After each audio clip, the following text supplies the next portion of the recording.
अपौरुषेय शब्द कहने का तात्पर्य केवल इतना है कि जो पुरुषगत चतुर्दोष हैं उनका वेदवाणी में क्या है? अभाव है। वेदवाणी चतुर्दोष विनिर्मुक्त है, यह बताने के लिए हम बोलते हैं वेद अपौरुषेय है। बस इतना ही।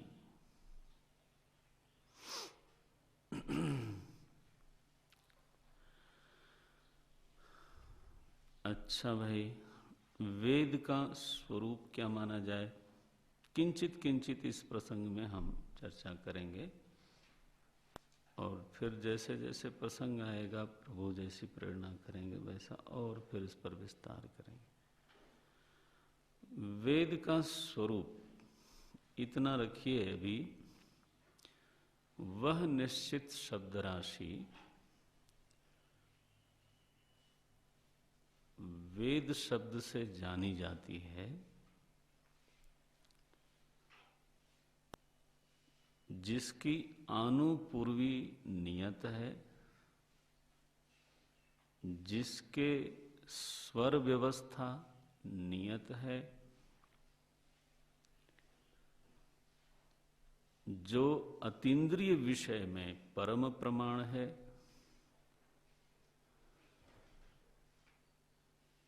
और जो सर्वार्थ प्रकाशक है।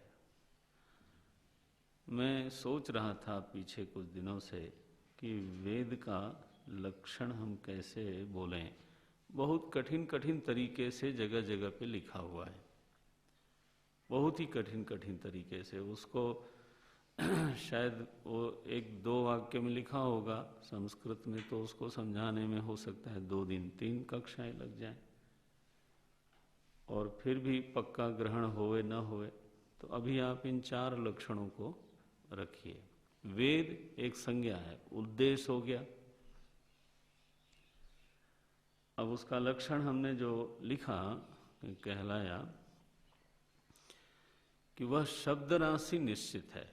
माने ये नहीं हो सकता कि कल को फिर से 1-2 पन्ना और जोड़ दिया जाए। हमारे जो हैं कोई विद्वान साथी, विद्वान तो क्यों नहीं बोलना चाहिए मुझे, तो हमारे मिशन में ही एक स्वामी जी पीछे जब कॉन्फ्रेंस 15 दिन की बुलाई गई थी, तो अब उसमें जो चर्चा के विषय चुने गए उसमें ये भी था। वो विषय का चुनाव करने में गुरुजी ने हमें भी वो सेवा दी थी, तो हमने भी प्रश्न कुछ बनाए थे। तो जैसे ये प्रश्न भी हमने भी बनाए थे, वेदानाम किम स्वरूपः। तो वो बोले भाई Ved means it's a book of knowledge, and ऋषि लोगों को जैसा जैसा समझ होती गई वो फाइल बढ़ती गई, and if some other brilliant people comes up ये बोले तो उनका भी एक उसमें क्या है, 2 पेपर को केवल फाइल बढ़ाने की बात है, तो वेद का आकार बढ़ सकता है, उसमें क्या है।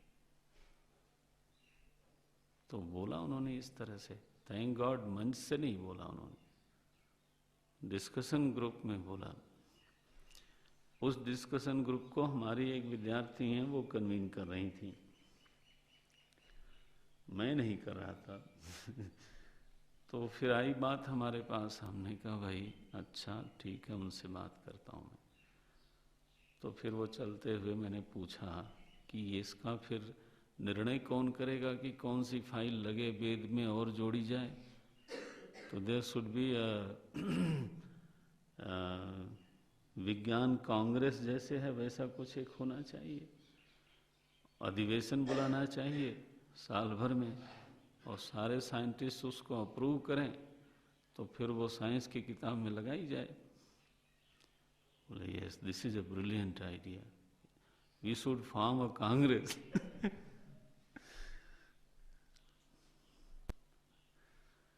फिर उनको हमने संकेत किया कि देखो इस तरह की बातें हम अगर आप कहने में बड़ा आसान है, इसलिए हम कह सकते हैं।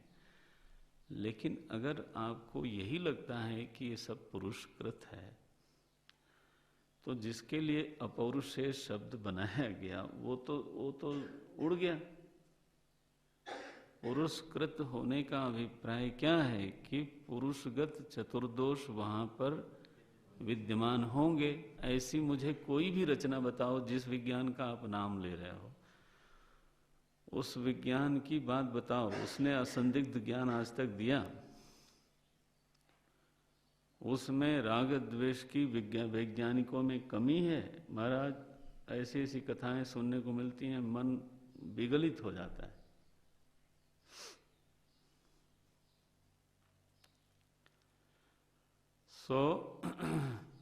यह शब्द राशि निश्चित होनी चाहिए। मैंने अब उन्हीं लक्षणों का मैं विवरण कर रहा हूं जो मैंने बोला। शब्द राशि अनियत नहीं है, नियत शब्द राशि है।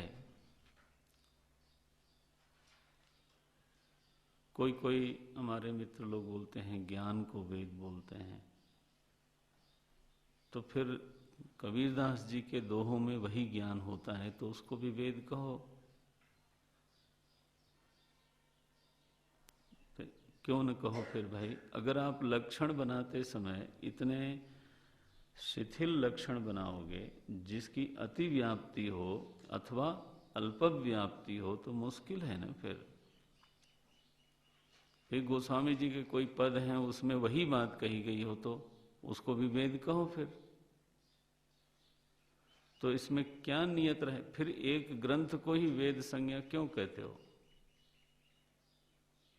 तो कोई नहीं बोलता रामायण को वेद, बोलना नहीं चाहिए। एक संज्ञा प्राप्त है एक ग्रंथ विशेष को, और वह संज्ञा किसी और ग्रंथ को नहीं दी जा सकती। भागवत जी में वही बात है, तो पुराण क्यों बोलते उसको? ये तो वह शब्द राशि नियत स्वीकार करनी पड़ेगी, निश्चित शब्द राशि। दूसरा कहा जिसकी आनुपूर्वी नियत है। आनुपूर्वी का मतलब है शब्द क्रम, पौर्वापर्य व्यवस्था। जैसे आप बोलते हो गणानां त्वा गणपति गम हवा, तो इसमें ग पहले आएगा, ण बाद में आएगा। ये भद्रम कर्णेभिः शृणुयाम देवाः, तो भद्र, ऐसा एक क्रम है। वर्णों में भी क्रम है, वाक्यों में भी क्रम है। माने अनुपूर्व अनुपूर्व बिल्कुल नियत होनी चाहिए। माने यहाँ तक हमारे महापुरुष लोगों ने कहा कि अगर कहीं आनुपूर्वी भंग कर दी जाए वाक्य की, तो वह साहित्य हो जाता है, वह वेद नहीं रहता। माने वेद का वेदत्व भंग हो गया आनुपूर्वी बदल देने से। सो नियत आनुपूर्वी हो, ये दूसरा लक्षण हमने निवेदन किया। तीसरा मैंने कहा नियत स्वर व्यवस्था हो। स्वर माने हुआ उदात्त, अनुदात्त, स्वरित। यह जो व्यवस्था है वो नियत है, वो मनुष्य के ऊपर छोड़ी नहीं गई है। अविच्छिन्न संप्रदाय परंपरा से प्राप्त होती है, गुरु शिष्य परंपरा से। गुरु अपने शिष्य को, शिष्य फिर अपने शिष्य को, फिर शिष्य अपने शिष्य को। तो आप लोग थोड़ा थोड़ा वेद पाठ का अभ्यास करते रहे हो तो आप जानते हो कि वह स्वर व्यवस्था एक प्रवाह के माध्यम से आगे बढ़ती जा रही है, कृत नहीं है, निर्मित नहीं है। नारायण, अगर स्वर भंग हुआ तो वेदत्व भंग हो गया। जो श्रद्धावान लोग हैं वो महाराज इसमें फिर पूरा विश्वास करते हैं और वो बिल्कुल ही मानते हैं कि स्वर भंग हुआ तो वेदत्व तो गया, वेदत्व का लोप हो गया। स्वर आदि की माने स्वर नियत स्वर व्यवस्था जिसकी है, ये लक्षण मैंने बोला था, तीसरा लक्षण है। चौथा है इस प्रमाण का विशिष्ट प्रमेय क्या है। क्योंकि जैसे नेत्र प्रमाण का विशिष्ट प्रमेय है रूप, कर्ण प्रमाण का विशिष्ट प्रमेय है शब्द, ये अर्थापत्ति का विशिष्ट प्रमेय है कारण की खोज, उपमान प्रमाण का विशिष्ट प्रमेय है उपमिति, है ना। तो हर प्रमाण का एक विशिष्ट प्रमेय है, उसको अपूर्वता भी बोलते हैं। माने वह जो विषय है वो प्रमाणांतर से अनधिगत हो जाएगा। ये जैसे उपमान प्रमाण के अलावा ये संज्ञा संगी संबंध तो अनधिगत है, नेत्र से नहीं अधिगत होगा, अनुमान प्रमाण से नहीं अधिगत होगा, इसीलिए उसको अलग प्रमाण स्वीकार किया गया। ये तो वेद प्रमाण का विशिष्ट प्रमेय क्या है, बोले अतीन्द्रिय विषय। यही बोला था ना, कैसे बोला था? हाँ, जो अतीन्द्रिय विषय में परम प्रमाण है। जब परम प्रमाण क्यों कहा? कारण है कि जो शब्द प्रमाण है ना, आफ्टर ऑल वेद शब्द प्रमाण है, शब्द प्रमाण व्यापक है। हम लोग बात कर रहे थे कि प्रत्यक्ष में भी शब्द प्रमाण की आवश्यकता पड़ जाती है, तो उसका एक विशिष्ट क्षेत्र जहां पर उसका परमत्व है वह सिद्ध होना चाहिए। परमत्व हो माने ये चरम है, अपरमत्व भी जान लो। भाष्यकार ने, भगवान भाष्यकार ने स्वयं ये बात भाष्य में लिख डाली कि भाई अपने अपने प्रमेय क्षेत्र में वही प्रमाण प्रबल माना जाता है। स्व विषय प्रमाणाः शूराः, अपने विषय में प्रमाण शूरवीर होते हैं। अब उसका एक दृष्टांत दिया, थोड़ा वैदिकों के लिए अटपट सा है लेकिन दिया उन्होंने। बोले श्रुति सतेनापि घटम पटम न कर्तुम शक्यते। बोले प्रत्यक्ष से घट सिद्ध होता है। अब श्रुति आकर के बार बार कहे इदम पटमस्ति इदम पटमस्ति, तो बोले चाहे श्रुति सतेनापि, ये बोला उन्होंने। किसने? परम वैदिक ने। शंकराचार्य जी वैदिक शिरोमणि, उन्होंने ये बात कही। प्रत्यक्ष के विषय में प्रत्यक्ष ही प्रबल प्रमाण है ना। प्रत्यक्ष के विषय में अनुमान प्रबल प्रमाण बनाएंगे तो वो तो प्रमाण व्यवस्था गलत हो जाएगी। ईमानदारी देखो आप, विप्रलिप्सा होती तो ये वाक्य नहीं बोलते हम। आई टेल यू, हमें अटपटा लग जाता है, लेकिन उन्होंने बोला।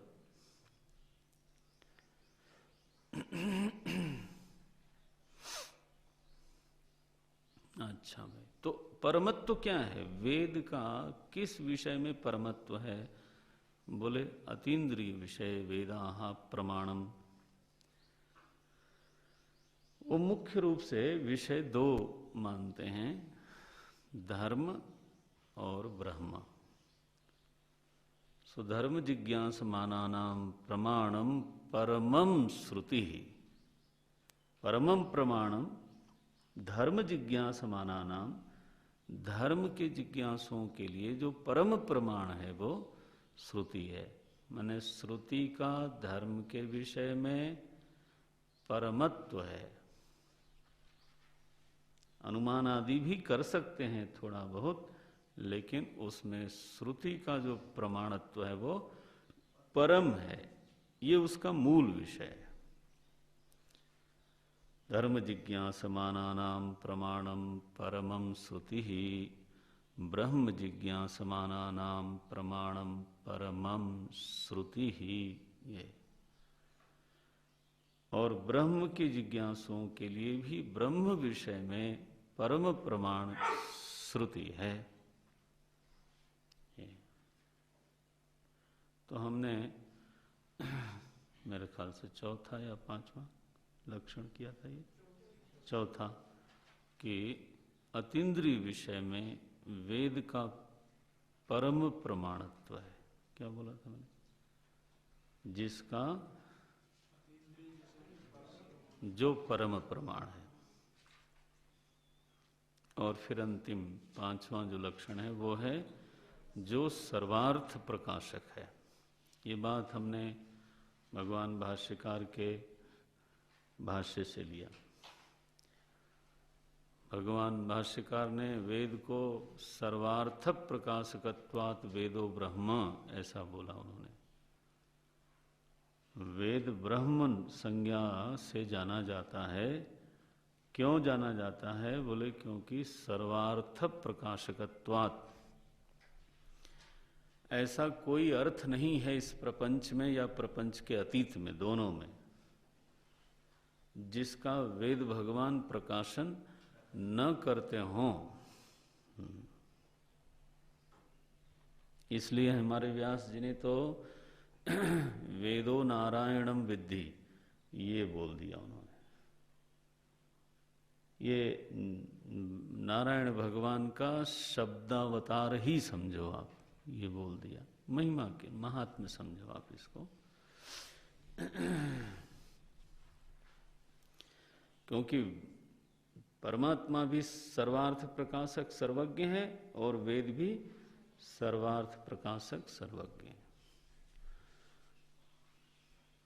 तो इन लक्षणों वाली, चार लक्षणों वाली जो नियत शब्द राशि है, निश्चित शब्द राशि है, उसका नाम वेद कहा जाता है। वह अपौरुषेय है, एक बात कही गई। दूसरा, वह असंदिग्ध, अबाधित, अनधिगत, स्मृति विलक्षण प्रमा का जनक है। ये तो केवल अपौरुषेयता उसकी महिमा नहीं है, प्रमा जनकत्व में ही उसकी महिमा है। असली बात प्रमा जनकत्व में है। और आप्तता 100% है, क्योंकि चतुर्दोष विनिर्मुक्त है। तो अब कुछ बिंदुओं पर हम अगली कक्षा में चर्चा करेंगे, फिर उपनिषद में प्रवेश करने का प्रयास करेंगे।